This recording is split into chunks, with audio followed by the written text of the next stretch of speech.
Hello and welcome to Higher Self Collective Tarot reading for the week of March 10th through March 16th. So, how are you guys doing? Are you guys feeling this? Oh my gosh, it is amazing energy. If you remember last week's reading, we had talked about the cards were literally showing us that this was such potent creative energy for us available for this week. And I'm not sure if things have manifested for you guys. I know for me, something that I had been looking forward to for a little while has manifested, and it's feeling pretty fantastic. So I hope the same for all of you. It's about, relaxing, letting it in, being able to let yourself just kind of be in a little bit more floaty energy since we're in Pisces, a little bit more imaginative, more intuition. And speaking of intuition, my comment last week was about listen to the subtleties from spirit this week that are having you fine tune maybe your way of thinking or the way of you're saying something around the things that you're looking to manifest, because it's a little bit of that, like I said, just that fine tuning, that little bit of like slight course correction kind of energy to just kind of help like put the pin on it to like really like, oh, what am I thinking of, like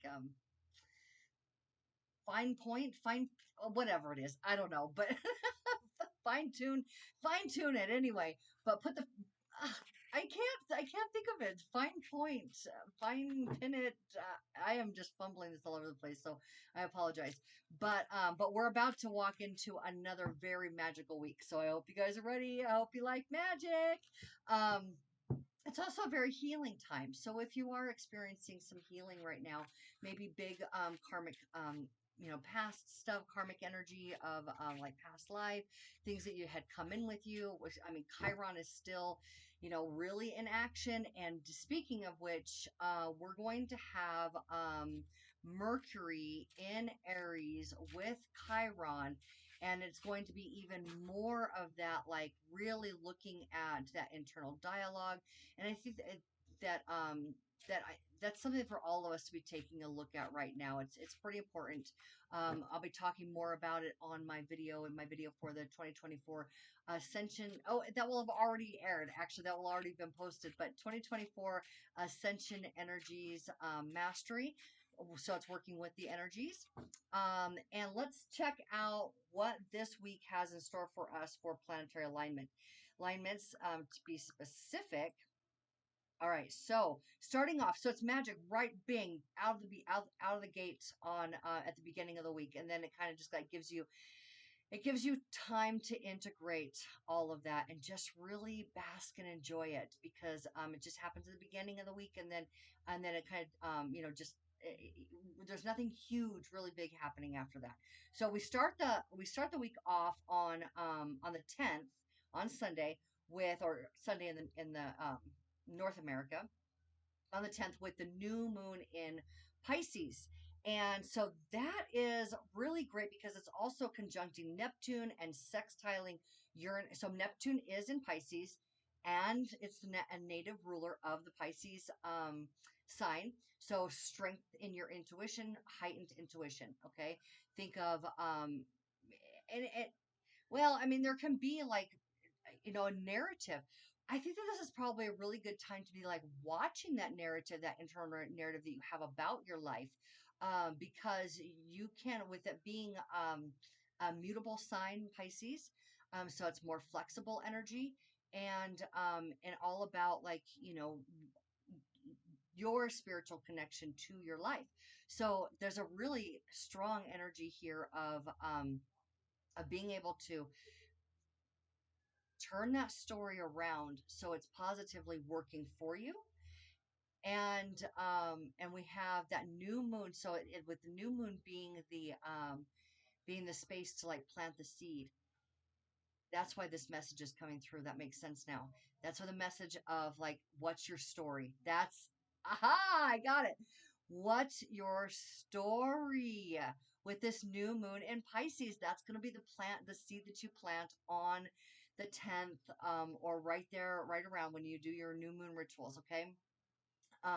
So watch your story. And again, it's also, is it sextiling? Is it, oh yeah. So the new moon is conjuncting Neptune in Pisces, and it's sextiling Uranus in Taurus. Okay. And Taurus is all about, it's about your physical life. It's about life on earth.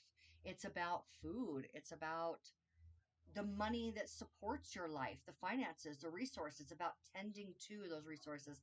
And Uranus being the planet of innovation, being the planet of forward thinking, being the planet um, heaven on earth, your personal heaven on earth pairs really nicely with Taurus. Okay. So, thinking about what you want your life to look like, which all new moons are, but it's super supported on this moon, this with this new moon. I think you guys can feel that as I'm sharing these at these placements, these planetary placements. So that's on the 10th. Okay, so get really clear on the narrative for what you want your life to look like and how you can listen into spirit, those subtleties from spirit, those messages, and your moments of complete clarity from spirits to let you know how you can go about it. So again, Taurus is at tending to, and it's going to be a much more innovative or more effective or more what's the word I'm looking for here? It's efficiency. So it's effective but efficient. So much more efficient way to go about being a supportive part of your manifestation. So rather than only just, I mean, of course we have to be in the energy of letting it come in, but where can you like tend to like in a physical way the details of your life? Where can you make those adjustments and be supportive of that? That nurturing of and you'll get inspirations. We all do for those actions, the activities to take. But it's not about like pushing our way through activity. It's like leisurely going about, oh, this could be shifted, that could be shifted. When you're like just changing your altar, or when you're going around your house and you're doing your dusting and you're just making these subtle changes, and it makes those the shifts that change the room.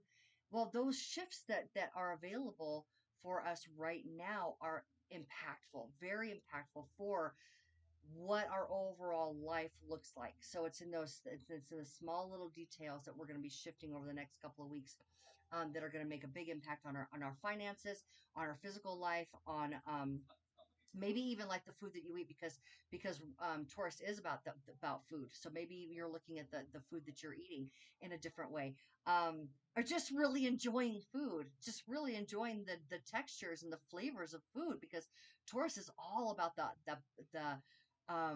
pleasure of sensation. So that's another element to this. Okay, so let's see here. So then also on March 10th, we have Mercury entering Aries.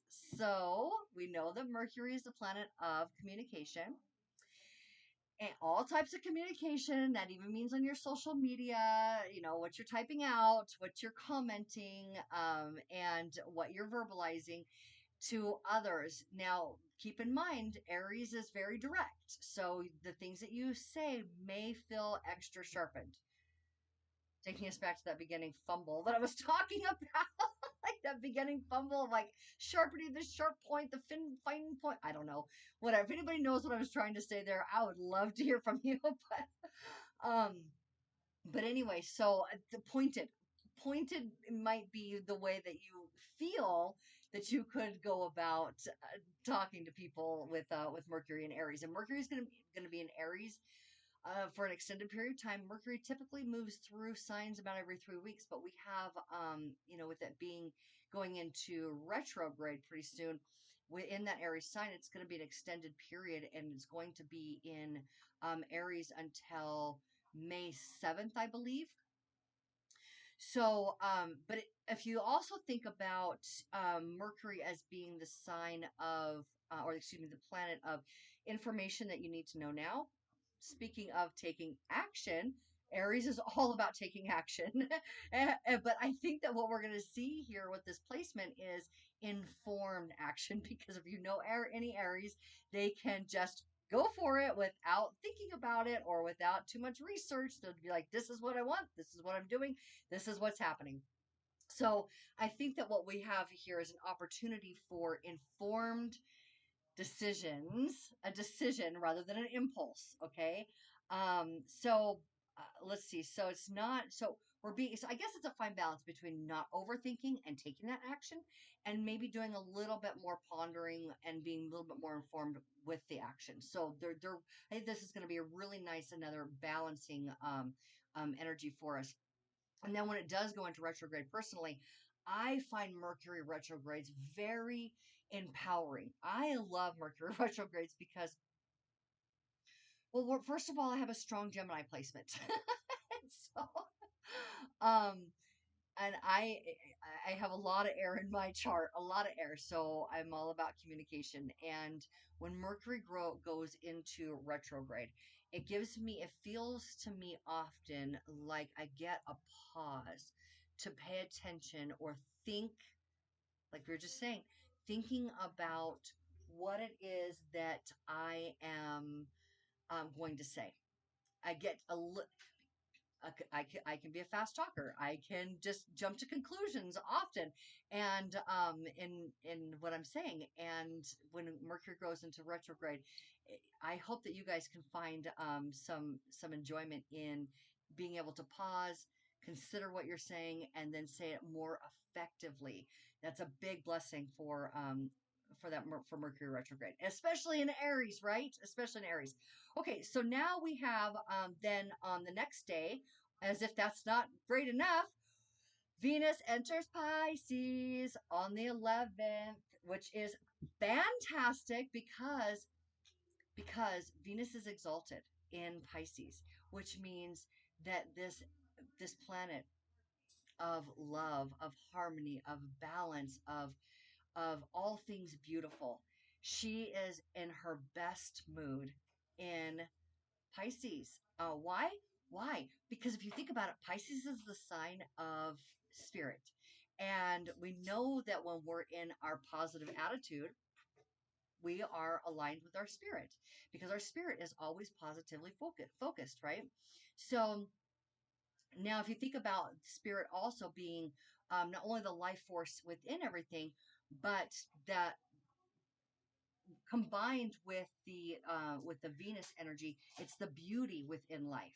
So really being able to fall in love with your life, with the decisions that you're making, the direction that your life is going, that right there, that pocket of the 10th and the 11th is an incredibly powerful moment in time for us to get really clear and in love with what we're deciding for ourselves and plant those seeds. Okay, so do an amazing ritual on March 10th, okay, if you can. So, all right, so let's get into the actual reading at this point, and let's find out. I am using the gold foil tarot. Oh, the sun. Whoa, where did I go with that? The sun. Look, I love it, you guys. The sun is in Pisces. The sun is so beautiful, such beautiful energy. It's a Leo card, and if you know any Leos, they can really feel like a hug from the sun. My partner's a Leo, and his energy feels like a hug from the sun. So I I love the sun card. It doesn't it feel good to be, and maybe with what happened with the groundhog this year, him seeing his shadow, and earlier spring is what they're calling for, based on that. Maybe we're going to see more sun. Okay, so let's see here. Let me change the view so that you guys can see the cards as I'm beginning to pull them. So the first card that popped out here was the Three of Pentacles. Okay, so we got the Three of Pentacles, which is cooperation around work, around maybe a mentorship, but again, this pentacles are that earth energy. So we're talking about your physical life. Pentacles also represent finances. And so we're looking at coming together or being able to, it's feeling like this draw towards setting yourself apart with the support of mentors.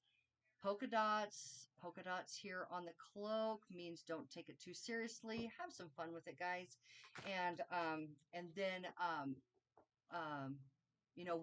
with how you're bringing your money in, how you're going about setting things up for either your business or your career path, or things that you're wanting to enliven your resources with. Okay, so the next one here is the Queen of I was going to say swords. That's not a sword.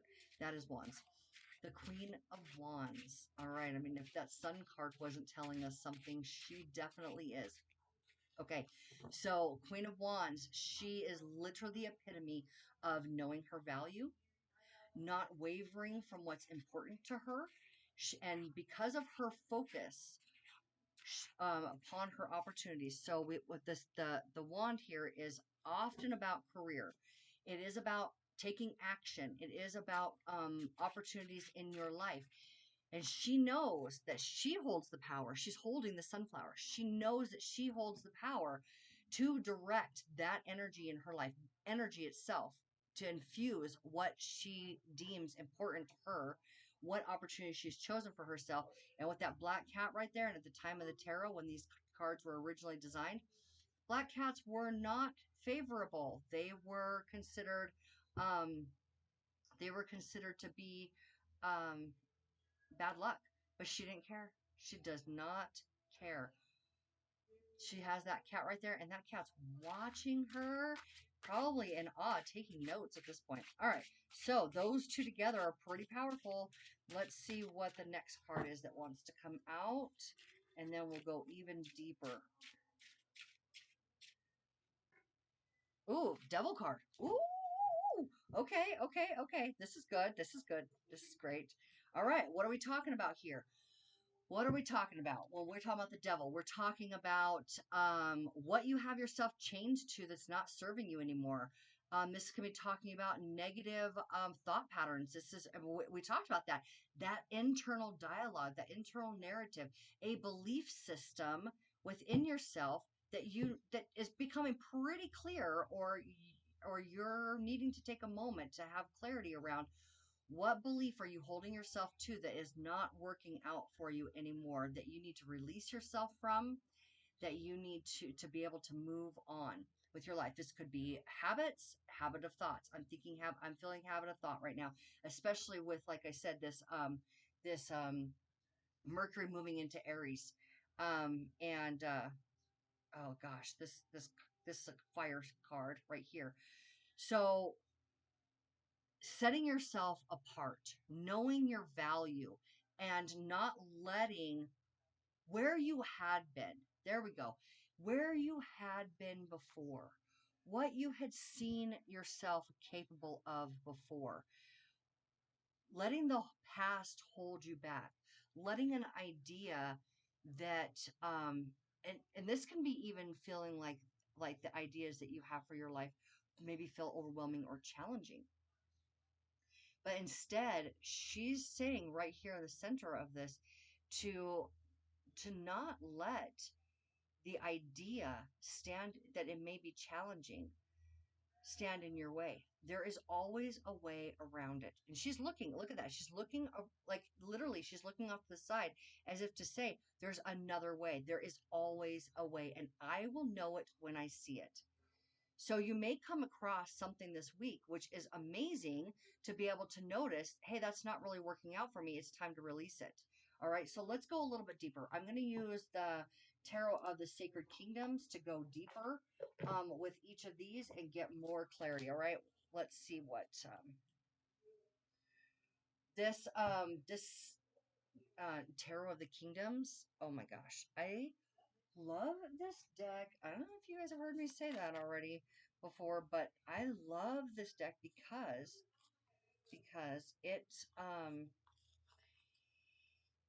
it really feels like tapping into the magic, our each of our own unique signature, our own brand of magic, tapping into your own brand of magic to accentuate and support your own personal hero's journey. We're all on a hero's journey. We're all on a quest. We get to decide what that quest is. We're deciding it for ourselves. And that's what this Queen of Wands is saying. She's deciding what her life looks like. And I think I give me just a moment here. All right, there we go. Oh, whoa, these cards are just popping out. All right, okay, we got the first two. Let's see what else. Oh, okay. That's going to go here and here. Let's keep going. Any more popping out? Not so far.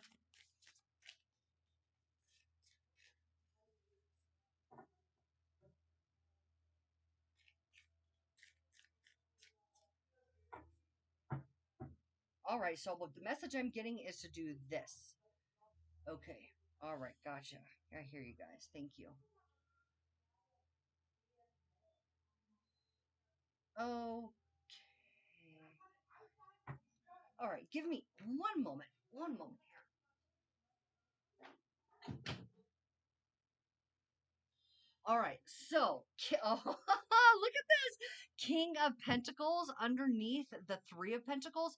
All right, guys. So this is where I could feel the strong element of setting yourself apart, you being the power, you being your power, your powerful self, right? Where you set yourself apart, where we're honing in on our own personal brand. That's what this reading feels like to me, honing in on your own personal brand of magic. Now, the King of Pentacles is talking to us about using our own skills, the skills that you have developed within your life to be able to pull together something specific for your that makes you you, okay?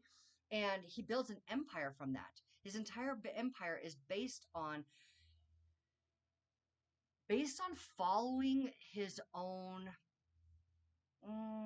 is the word guidance here, kind of like it feels like the beat of his own drum, knowing what is okay. King of Pentacles, we're talking about fixed earth energy.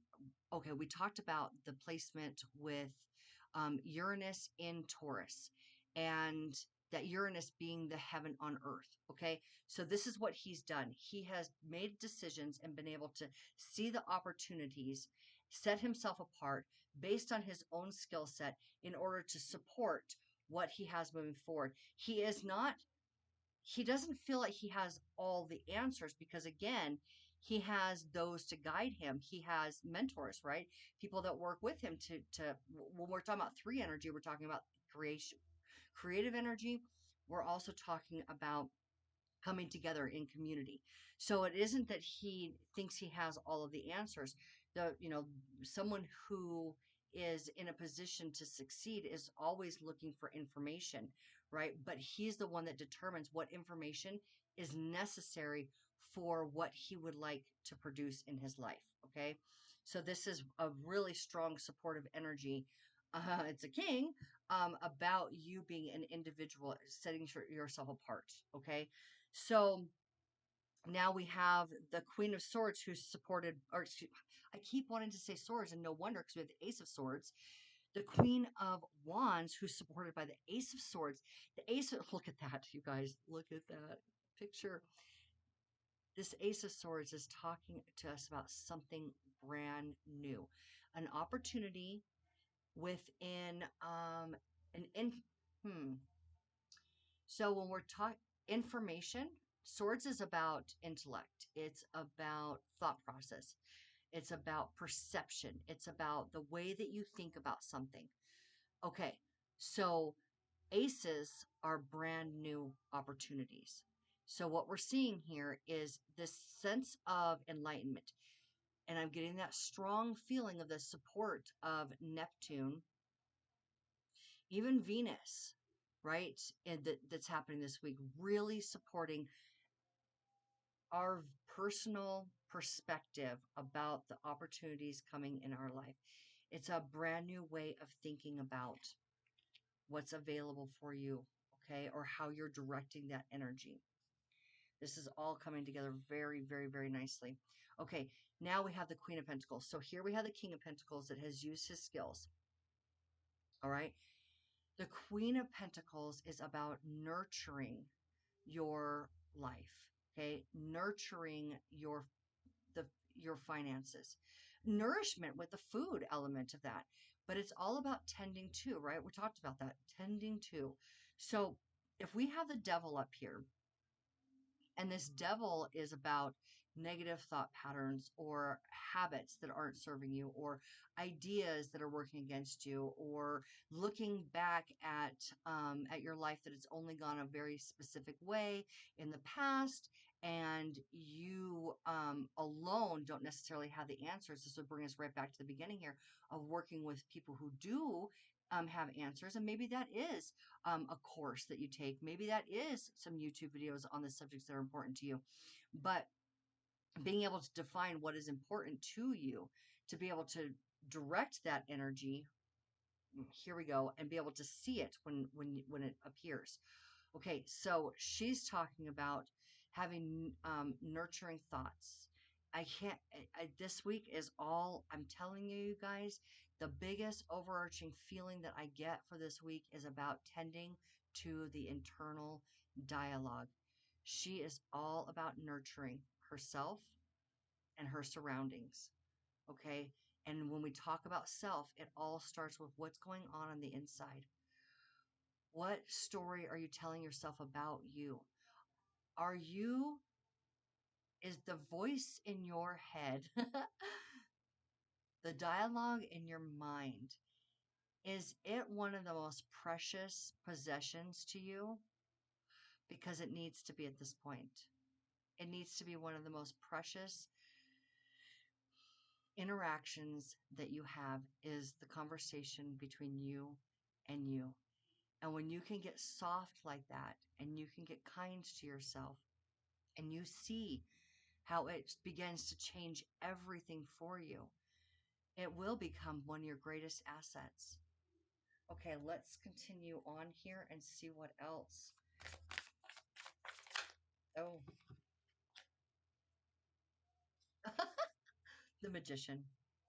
The magician. And he is this is a Mercury ruled card. This is Gemini. So energy. So this is literally about from heaven to earth. We have Pisces, which is your connection to heaven. We have Venus, who is adoring and loving life and encouraging you to do the same.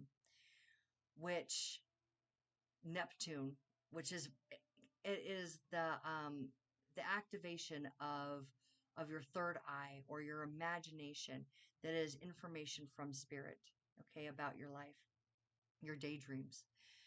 What this is about, what does that story look like for you in order to then use that decision and all of the elements on the table. So the magician has the support of all the elements on the table. He has the wands, which is fire, which is action. He has intellect, which is swords. And knowledge. He has pentacles, which is resources, which is nourishment, which is material world. And he has emotional stability as well. And when you use all four of those, and we all have them, regardless of what sign you were born under, regardless of even the planetary alignments, right? Regardless of any of that, every one of us has access to all of those elements within ourselves. It just depends on what we choose to activate. What are you choosing to activate? And is it supporting you? Okay. Is it nurturing to you? Because if it is, you will have the power of manifestation itself. You will see the inspiration, those thoughts literally turn to things in front of you, manifesting in a way that you have directed that energy. Again, do a strong new moon ritual on the 10th if you can. 10th or 11th, all right? It is going to serve you well. And what's at the bottom of the deck here? The Hanged Man. Pisces. Pisces. The Hanged Man. The Hanged Man is about, okay, so the Hanged Man is about using the energy of desire. Now, let's get really clear on something. Desire is not the same thing as yearning or hoping It is desire. I know what I want, and I must have it, right? Okay, so it's using the power of that to be able to create clarity inside your mind, to be able to receive answers from spirit. So when you're clear on what it is that you want, what it is that you desire, you will be able to get a response from spirit, which is the same as like a download in your meditation. When you get those messages from spirit in your meditation, that's what's happening here or that's what's available to you, is very clear, concise, specific information from spirit, as you have honed in on those desires and you know that you're going to have it in your life and it will manifest. That everything is poised for us to have another incredible week. So I would love to hear from you guys. Comment, please, if you want to share the things that are manifesting for you. Let's get excited for one another. Let's support each other on what's possible for each of us. And I love you all. If this message resonated with you and you would like to see more of them, please, please, please, please, you know the drill. Subscribe, like, comment. It supports the channel. And I'm really enjoying doing these readings for you guys. So I love you all. Get in love with your life. It's going to work out really well for you. And I will see you all next week. Take care.